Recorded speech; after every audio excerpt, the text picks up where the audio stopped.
Hello, hello, hello. Welcome back to What's on Fire with Matty Smokes, where we're going to talk about what it really takes to build, operate, and survive in the hospitality game.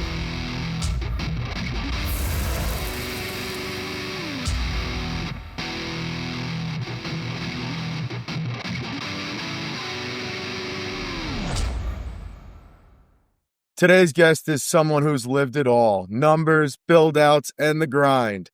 Don McCalla has owned his own CPA firm with over 500 clients, owner of A&D Oven Service Corp, installing and repairing equipment for Costco, BJ's, Applebee's, Wendy's, and more. And as of 18 months ago, he decided to open his own place, the Guest House Bistro of Levittown, New York. Even with all that experience, nothing prepares you for owning a place of your own. Don had a rough start, cash flow struggles, staffing issues, and long nights wondering if it was worth it. Then almost overnight, a viral moment changed everything for him. Whether you're building your first restaurant, planning your next concept, or just trying to survive year one, this conversation is going to be packed with lessons that you cannot afford to miss. Don, want to welcome you to the show. Thanks for being here, man. Hey, man, how you feeling, brother? Good, good. And yourself? I'm doing well. Can't complain. All right, good. So, for everyone out there, can we talk about what is the Guest House Bistro and tell us a little bit about it so everybody understands? Okay. So the Guest House Bar and Bistro, as you earlier stated, is located in Levittown, New York. It is a Mediterranean-inspired bistro. So we take a lot of our inspo from France, Italy, Morocco, Greece, Turkey, and put a modern twist on everything. You know, I kind of almost like to equate it to New American, eclectic a little bit, but definitely mostly Mediterranean-inspired. All right, cool. I love that New American vibe. New American just says we do a little bit of everything. Everything. Whatever Exactly. tastes good. Exactly. So, look, you got an interesting background: accounting, builder, restaurant owner now. Where did it all start? Honestly, began from a young age. I wasn't born in America. I was born in Jamaica. I came here young. Since I was a young child, I would tell myself I had to be my own boss. I really wanted to kind of rock to beat my own drum. Definitely wanted to go to college. And initially, when I was young, I wanted to be a doctor. At least I thought I wanted to be a doctor. But once I went to college, I realized that, working a career that would have me 60, 70 hours a week and that would lock me into one thing just wasn't for me, you know? So that's when I really started thinking, all right, well, what am I going to do post-college? And that's where the accountant came in. So second year of college, shifted from biomedical sciences, majored in psych and minored in finance. And everything else kind of took a story of its own from there on. I pretty much graduated, went to school, post-grad accounting, became a CPA, and started building my brand from there at about 24 years old. So the accounting came before the building company. The accounting came before the build. The accounting was my baby, was my first success story. That kind of opened the doors to everything else. My mentor was also a CPA. He advised me that the benefit of being a CPA is that you can make a chunk of money from January to April, and still do accounting throughout the rest of the year, but it would allow me to diversify, and open up my hours. So CPA first. In 2020, me and one of my friends, we joined. Well, he owned A&D. I came on as a partner. Okay. And we expanded the company in 2021, and we 6x our revenue in 2 years. So, listen, you work for all these big clients with A&D, Wendy's, Costco, so many obviously successful kitchens. You don't see too many of these people not succeeding. What made you finally say, I'm going to open a restaurant? So always had a passion for cooking, passion for the kitchen. My brother passed when I was young, when I was about 12 years old. So a little did me, mama. So I had to cook myself. I taught her cooking in the kitchen. My grandmother also taught me how to cook at a young age as well. But my partner for the restaurant, for the guest house, his name Nolan, we met when I was about 24. And we both also had an affinity for food, cooking. We always said one day we'd open a restaurant. It's just about timing. So what ended up happening was once A&D took off, not only was I running a successful company, but I had an insight of the workings of a kitchen. Not necessarily running a restaurant, but, equipment. We always talk about, modernization of the kitchen, speed ovens, combis, systems.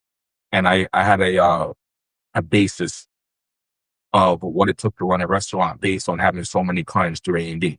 Because we're not just in the big box restaurants. We service, steakhouses, delis. We service a lot of different companies. I always spoke to all of the owners of those businesses. So once A&D took off, my boy's a little bit older now. Me and Nolan said, okay, right now is the time. Got a 9-year-old and a 13-year-old, and we went ahead and did it. The Mediterranean concept was my idea. That's my favorite type of cuisine, on the healthier side than just, Jamaican food, which is, I'm Jamaican. And that's where the idea came from. In regards to the colors, the scheme, the look of the restaurant, I went into a fuchsia and green restaurant that used to sell ice cream called Swirls and Twirls. And I just sat there and the vision came to me. That was that. Yeah, so the concept that came to life came out of a Swirls and Twirls is what you're telling me. Pretty much, yeah. Like walking into that establishment, sitting in the kitchen in the middle of the restaurant, I didn't want to do a total gut and put your kitchen to the back of the restaurant. So I said to myself, well, how can I maximize the build-out, the current build-out? And shifted a few walls, but left the rest of the kitchen pretty much in place. And that's where I got the concept from of the fine dining in the back of the restaurant and a more, sportier look at the front of the restaurant with TVs.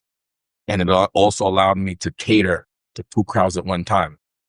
This past Saturday, I had a private event in the back of the restaurant and I was serving people up front. I was able to double my revenue and maximize efficiency at the same time. So Don, you built out tons of kitchens for other people. And when it's your own, obviously it's different. Yeah. What surprised you most when building your own restaurant? What caught you by surprise while you were in that development phase? How many other things go into open the restaurant? So if you don't own a restaurant, you're not thinking fire marshal, health department, gas company, electric company. We had to do a lot of upgrades to our infrastructure while we were building out the restaurant. I didn't have enough electric, so I had to install a sub panel. The landlord fought me on replacing the roof, so I had to pay for some roof repairs. Health department. Obviously, I know there was a health department, but I didn't realize how much of the restaurant's operations they oversee. You think just food? It's more than just food. Yep. There's hot water tank. Like it's so many different things, that goes into that. And then a fire marshal. I didn't realize that only 2 people can really shut you down: health department and fire marshal. I thought there's a bunch of different entities, but those are the 2 main ones that can really shut your restaurant establishment down. You don't mess with those guys. You don't mess with those guys, exactly. So that was definitely eye-opening. And then obviously the number, the financial number that comes with those guys as well. Like everyone wants a piece. Every time they tell you to do something, you got to do it. And there's a timeline. So I would say that was like the biggest surprise to me when it came to the build up. Yeah, for me, it was always amazing to know also that they come and do their inspections on their own terms. So Bingo, they just pop in. It could be a hot water heater and you could be getting it done in 2 days, but it don't mean that they're coming back in 2 days to check it out for you. So bingo, you could be 2 to 3 weeks waiting on a reinspection. Yeah. Or 2 or 3 months. Yeah. So you'd say, the most unexpected costs were just things that you couldn't see coming, were fire marshal, or food, health department, the roof. The ancillary system in our kitchen, maybe I didn't anticipate the capacity of food we'd be cooking, but I just recently upgraded our fan and our motor because it wasn't sucking enough hot air out the kitchen. So that was another, $4 or $5 grand that I didn't see coming. But that inversely affected the comfort of the customer and the comfort of the kitchen staff, right? Because now you're sucking more hot air out the kitchen. So it's a more reasonable temperature in the kitchen. Before, all that smoke was staying in the kitchen because of the amount of smoke that was being created from all the cooking. Yeah, and you need the replacement air. Bingo. Yes, sir. So being a numbers guy, would you say that build out was on point, or was it a number that was not expected? And how did being a numbers guy, as your background, help you to come up with those numbers to get your door open?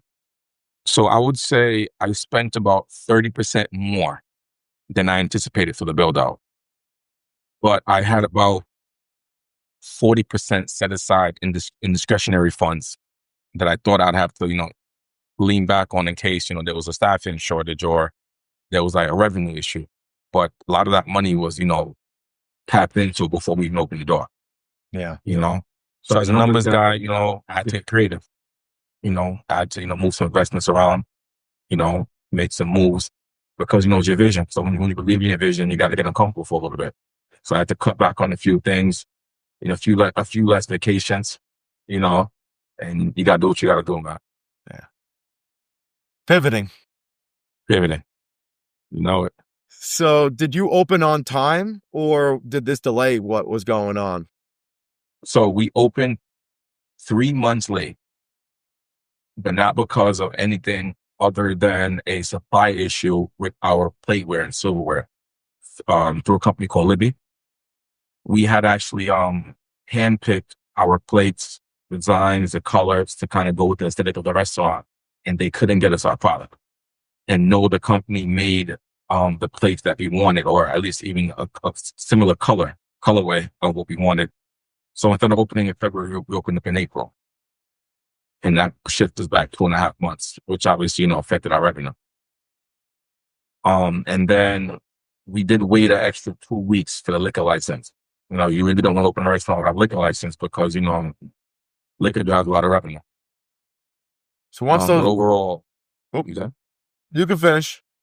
No, but overall, about 3 months. Like. So once those doors were opened, what was it like emotionally? Day one, and then let's fast forward to 4 months in. Where your head was at?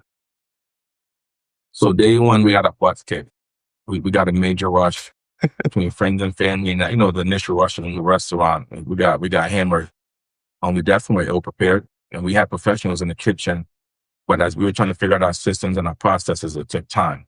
We had to change our kitchen around 2 or 3 times, swap stations around for efficiency purposes, but we got obliterated for the first 2 weeks, tickets lagged, some things overcooked, things late, misread tickets. But about 3-4 months in, we started settling a little bit, but then the traffic started to die down, which obviously has an inverse effect. So you don't have the volume anymore, but you still got the staff. So what do? You got to start cutting staff, and then from there on out, slowly built it up, kept learning every day, every week, slightly tweaked the menu. Our initial concept was a steakhouse type concept where you pitch your entree, kind of like when you go like a Capital Grill, you pick like your protein, protein, and then like you pick your sides. So like when you go to Capital Grill and you order from lobster tail, they don't come with anything. You got to buy your garlic mash separate, buy your lobster mac and cheese separate. That was the original concept that we had at the guest house. And people were complaining, saying it was confusing. So about 6 months in, I switched to a composed menu, and that's what we have today. Yeah, so along the way, you just have to continue making changes because the plans didn't always go as planned. But we got to make it work. Chef. We had to make it work. We lost our head chef 3 months in to opening, like our top guy. Certain things just weren't, matching up, with our vision and his work ethic. And then we kind of just have to keep pushing forward, keep interviewing, hiring, firing. A lot of money being spent and a lot of lessons being learned. So running multiple businesses, you got a family. How'd you balance all that pressure? Because obviously, I'm sure at that moment, you had to put more time into something that wasn't really producing. But on the other hand, you got 2 very successful businesses. You got young kids. How did you balance the pressure? Like, what did it do to you? It was definitely like mentally draining, and it was tough. First month and a half, my kids spent a lot of time in my office in the restaurant, and they were miserable. So what I did was, after about a month or so in, I really started to focus on creating processes, checklists, a way for me to be able to maximize what I could do for the restaurant, but not being there 100% of the time, and, all my other businesses, they're also needy as well. So I had to be a better delegator, and I really had to like write it down, go over it in my head, and really hold people accountable when it came to my other businesses while I focus on the restaurant. I have a passion for this, and everyone that we speak about how ruling the restaurant is. At least people are in the space that we're in right now. But one thing I really took from a lot of conversations that I had was that you gotta rock out for at least 2 to 3 years, see what you got. If you're open for a year and close out, you never know what you would have had because you don't have enough time to build a footprint for people to know that you're there. 18 months, and we forget people are coming to our doors. Oh, how long have you been here? A month, 2 weeks? Like, no, I've been 18 months. Like, why? I had no idea. And these are people who live 5 minutes from the restaurant. Yeah. So I think that was probably the most grueling part. And then also my energy. I started drinking a lot of coffee. A lot of coffee. Yeah, exactly. So, over time, I learned. I'm big on learning. You gotta just learn. Every time you make a mistake, you learn. And when you're uncomfortable, you gotta learn. You gotta find out, why am I uncomfortable in this situation? And that's like the big focus of how I live my life. So let's start talking about upswing, fun stuff.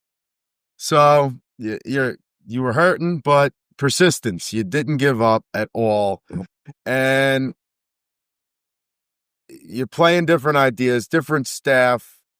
Obviously, you started getting systems in place, but on the other hand, business started tailing off because the newness, the grand opening wasn't necessarily as hot as it used to be. And so let's tell everybody about this viral moment. How did it happen? Where did it start?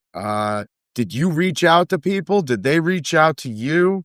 Tell me this story because this is the fun stuff. So, viral moment.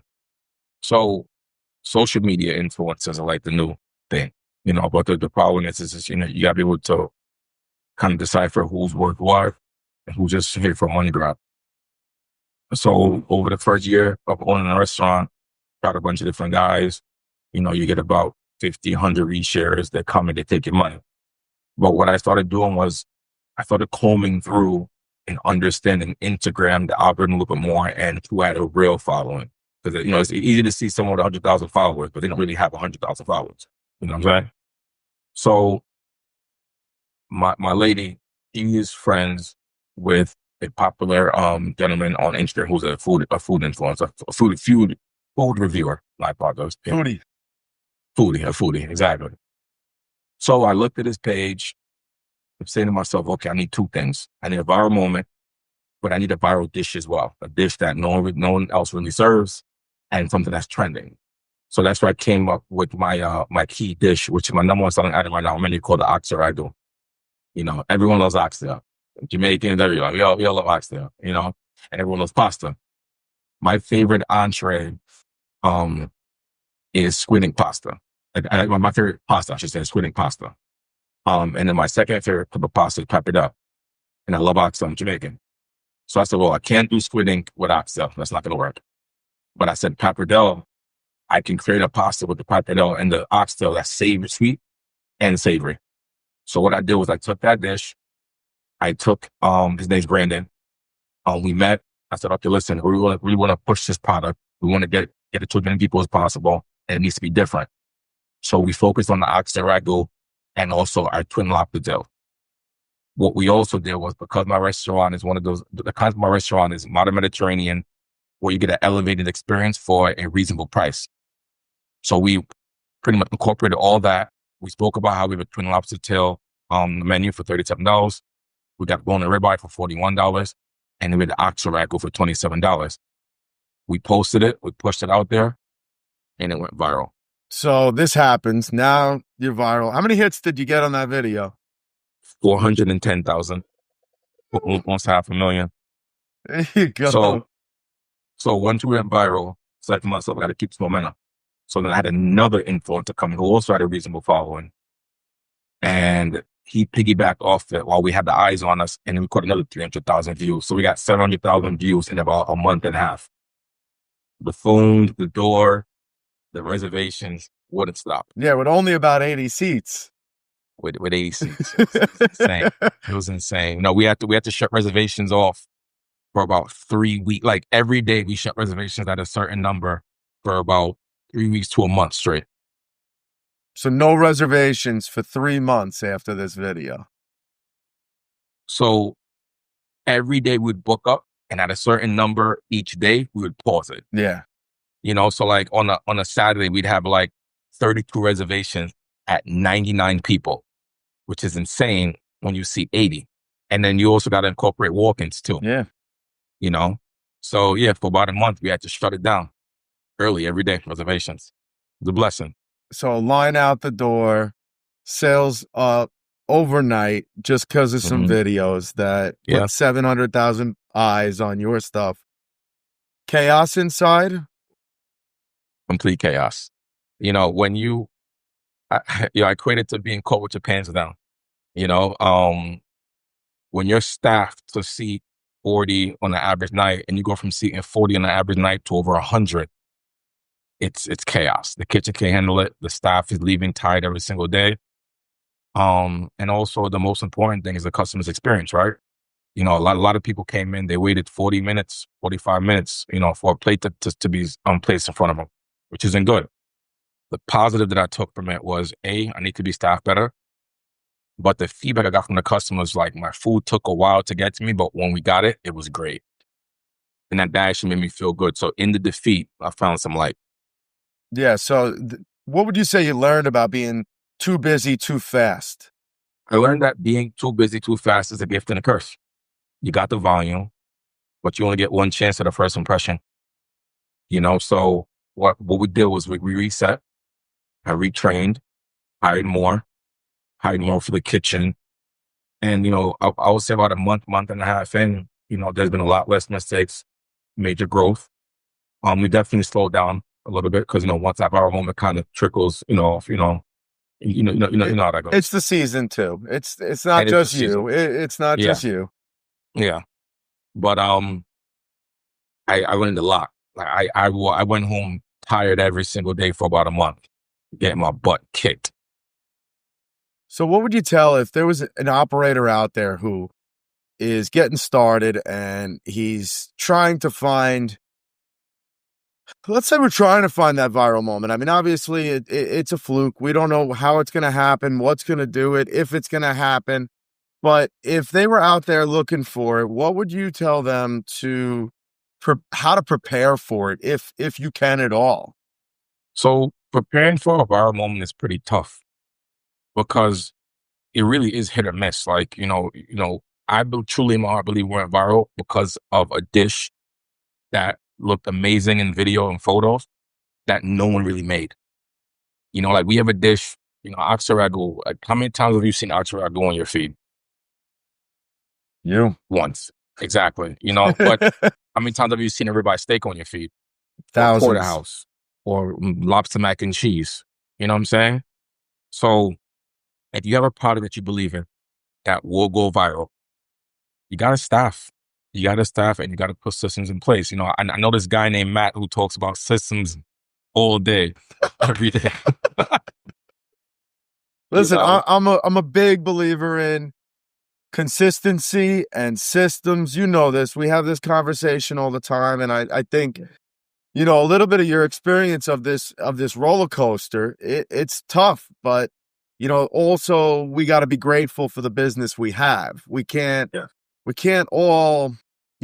Listen, we all would love to be McDonald's and have the same amount of business, same amount of staff, and know what's going on all the time. But in this business, we don't get that. But we got to take what we can get when we get it. And so, look, if it didn't happen for you, we might not be here having this discussion. It gave you that second chance, and so gratefulness is a big thing as well. To say at least we got something.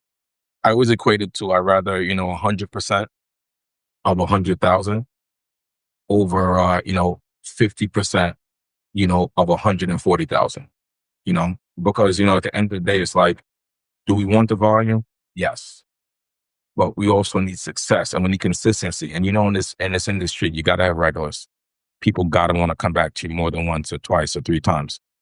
So that's my main focus right now. So keep getting that repeat business. I take private events very serious. Like if we get 25 people, 30 people for an event, I want the event to go smoothly because now you have 30 people that left impressed and happy who may come back and do business with you. Yeah, I mean, at the end of the day, people are so quick to talk bad about us on their first Bingo. visit when they have a bad Yep. experience. It takes a good 5 to 10 visits to get somebody to put something good up there for us. So Totally. it's, And there's too many choices. yeah. There's too many restaurants. They don't have to come to our restaurant. So we talk about being a beautiful restaurant with great food and affordability for a customer. So talk to me about, we go back to your accounting experience. How do you figure out your profitability during that rebuild period while keeping things unique, while upgrading your value on your food, on your service? I mean, that balance has to be tough. It's definitely tough. Being a CPA makes it a little bit easier, I would say. Obviously we all want to make money. Our net revenue is the most important thing when it comes to restaurant industry. But I believe in, community. I believe in consistency. And I believe in, a happy staff. So as an owner of a restaurant, I went in full intent on taking a little bit less in my pocket. So my staff was paid what they believe they were worth and what I believe they were worth, for the customer to come in and feel like they didn't get, what's where I'm looking for, Matt. When you go into a restaurant and you feel like you got overcharged and the food wasn't worth Oh, it. value for Yeah, what you're getting. Value for what you get,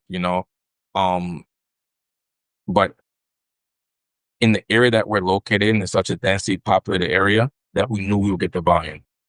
So it was just about looking at the menu saying, wow, this is a very reasonably priced menu, and being able to get a customer in the door 2 or 3 times a month instead of once every 6 months. So would you say a lot of other operators, I mean, misunderstand about cash flow patterns and break even points? Because obviously that's so important to us. Do you think there's any misnomers? I would say, the incidentals are huge, right? Like if you're trying to figure out your cash flow and something pops up, like a motor, like a fan, like the health department coming in and saying, hey, you have a hot water tank, but based on the amount of water, your output, you need a second unit to meet that capacity. So that will affect your cash flow immensely, right? I will say that my budgets, they shift every quarter because something always pops up. Like, oh, I didn't realize I needed this. Or I didn't realize I needed that. I didn't know that the sewers department wanted $600 a year just to, Just to clean the drains. Just to clean the drains. You know what I'm saying? And then you got your grease traps. Like the busier you are, you got to clean those more often. So it is sometimes harder to gauge cash flow, but that's why retaining earnings as an accountant for me is so important. If I don't have to spend it, I don't spend it. I don't try to get too ahead of myself, is what I'm saying. I feel like some restaurant owners, they think too far into the future instead of living in the moment. As you're building this team now, so we're headed to the future, you're busier, you're starting to stabilize and get systems in place. What kind of people are you looking for in your business? Number one thing I'm looking for is reliability and professionalism. In this industry, I've learned very, very quickly in the last 18 months that, most people are very unreliable. Unfortunately, you'll interview a guy. Sure, I'll see you on Monday. No call, no text, no show, So when I get a guy who I like, I appreciate, I try to let him know him or her know that I value them, and I try to communicate that with them because once you get the right person in your business, you want them with you for 20 years. We always talk about this, building camaraderie, building a team, building consistency. You'll have none of those things if you don't have the same people working together for a long period of time. Just talking about longevity, like longevity is important for us. Restaurant lives, 1 year, 5 years. If you make it 10, that's amazing. Like 20, 25 years, you don't even hear about it too much anymore. It's a sad thing, but there's rebranding, there's rewaves, there's new waves all the time. So we talk about all this marketing. what would you say between turning first-time visitors and regulars into long-termers or long-term social media strategies? Uh, how are you going to make sure that you're here and we're talking about this, another 8, 9 years from now, that we're talking about the guest house standing still? I think being able to pivot, is very, very important. You don't want to, recreate what you're doing, what you believe in, but you got to be able to pivot as the trends change. It's like right now, oxtail is the craze. So that's what I went to. A few years ago, the boils, the seafood boils, everyone had when they popped all over the place, but they kind of died down. Like you can only eat that much crab, lobster, and shrimp with a beer that many times. So I think being consistent, offering value, because the cost of living is only going up and people's salaries aren't, respectfully, right? Like people can't really afford to buy a house now. The average age of home ownership has gone up 5 years. Yeah. So I think now the average is 40 years old when, a decade ago it was like 29. You know what I'm saying? So that's important. But I also believe that values, I think for me is key. Offering good food at a great value, but not cheap. No, not cheap food, not frozen crap. Quality food it may affect my bottom line. I may not be able to bring them as much in my pocket, but if a customer comes in, they feel the value is there, the food is good, and it's consistent, you could be around for a very long time. What are you doing to ensure that that value holds and that you're still profitable? So that's a part of being a CPA that's been such a beautiful thing. I know my cost of every dish down to the penny. So as my cost goes up, I'll slightly shift it on the menu, but not so much that the customer really notices it. Do you get what I'm saying? Yes. As a price of chicken, so what I do is I like to price my menu on the higher side so that when the price of something goes down, I don't change it. But then when it goes back up, I still don't have to change it. And as long as you price your menu that way, you'll be okay, in my opinion. On that long-term strategy, do you see social media being a part of that plan the whole way through? I think that social media is going to be number one in that because, and especially now with AI, everyone's eyes is on social media, Instagram, Facebook, just online in general, so social media is huge because you're able to get through to the masses that way. Doesn't matter how many local ads we put out. We can never get people from Brooklyn or Bronx or Queens to come to your restaurant or my restaurant if it wasn't for social media. I have customers I had a customer from Atlanta this weekend. Right. They saw us viral in Atlanta. They came up for their mom's birthday, came family of 15 to the restaurant for dinner. It's beautiful. And knew they needed some of that ragu. They loved it. But yeah, six orders out of 14 people. Oh, man. And I will say this too. They said, we brought our mom out for her birthday with the family. Money's tight, and we love the pricing on your menu. Wow. They said that. That was huge. So a lot of people out there listening are opening their first restaurant and they just want to hear about it. What's your advice to them? Take your time and think it out. Be sure. Have a plan in place. Have a lot of money. And surround yourself with the right team. I would say that. I'm thankful for who I have around me. But if I could do it again, I would definitely take my time and do more research and build a stronger team. Yeah, definitely. Putting those plans in place. It's super important. So what's next for you, my man? We're doing Guest House 2, expansion, new concept. Are you just out of the restaurant game, or so you don't got to share too now, much, but share what you can. Yeah, I won't share too much. There's one more concept I got in my mind, maybe in the future, distant future. But for right now, we're focused on Guest House. We want to continue to build the brand. We're not even 2 years yet. And I would say over the next 2 to 3 years, depending on how Guest House plays out, we'll kind of go from there. But I have a really good idea for my final hurrah into the sunset. All right. So the restaurant game hasn't scared you off yet. No, I'm built for this. So are you. All right. And at the end of each of our episode, I like to do a quick fire round. So we call it the hot seat. So I'm going to kind of throw a bunch of spitfire questions at you. If you had to choose one tool or a piece of equipment that you could not live without in your kitchen, what would it be? My speed oven.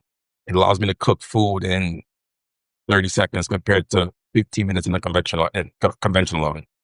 What's the worst part of a restaurant build out? Believe it or not, the floors, because over time they wear. You got to do them over. So you could spend 10 grand on floors and have to redo them in 3 years. Anything people should keep in mind to not have to redo them as much? If you can afford to, go all the way down to the studs and build from there. If you can afford to. All right. I think I know this answer, but what's your favorite dish on the guest house menu other than oxtail? My second favorite dish on our menu, believe it or not, is our lobster ravioli. We do it with this really dope vodka sauce, sauteed spinach, and jumbo shrimp. It's really good. You guys should try it. All right, cool. What's a menu item that surprised you and became a hit that you didn't expect? Our Berkshire pork chop flies. It's really good, very juicy. I don't personally eat pork, but I've had customers told me it's the best pork chop they've ever had in their life. What kind of sides? What are you complimenting it with? How are we doing it? Comes with roasted potatoes and broccolini, and then I serve it with a sauce vierge, which is like a French like lemon sauce. Really good. Vanilla or chocolate? Vanilla. What's more stressful? Opening week at the restaurant or tax season? 100% tax season. Vodka, tequila, or whiskey? Tequila. When things get crazy, what's your go-to stress relief move? I pray. At this point, who's been your biggest mentor or influence in the business? Matty Smokes. Oh, thank you. My God. Finish this sentence. Success in the restaurant business means. Success in the restaurant business means you're being consistent. All right. Well, so Don, I hope you had as much fun as I did. This was good. This was a pleasure to talk to you. We talk all the time, but so dope. Definitely different. Yeah, different. It was good to break everything down. I enjoyed hearing your story, and I think between A&D and the accounting, you got a lot of good things going for you. I know you say only one more, but I don't believe you. I think the more success you get, you're going to get hooked on this. So we'll see. All right, guys. So you've heard it all. That's Don's story. Go check it out. The Guest House, Levittown. Twin lobster tails, oxtail ragu. You know what's going on. This stuff's delicious. He's got a great vibe, good place, good staff, at a value. And the viral moment is what made it really happen for him. And so we all need to be persistent. We need to pivot. We need to move with the times. And again, Don, I want to thank you, and I hope to see you soon. Yeah, Matt. Have a great day, brother. All right, guys. Like, subscribe, follow us. You know where to find us. All right. Take care. Bye.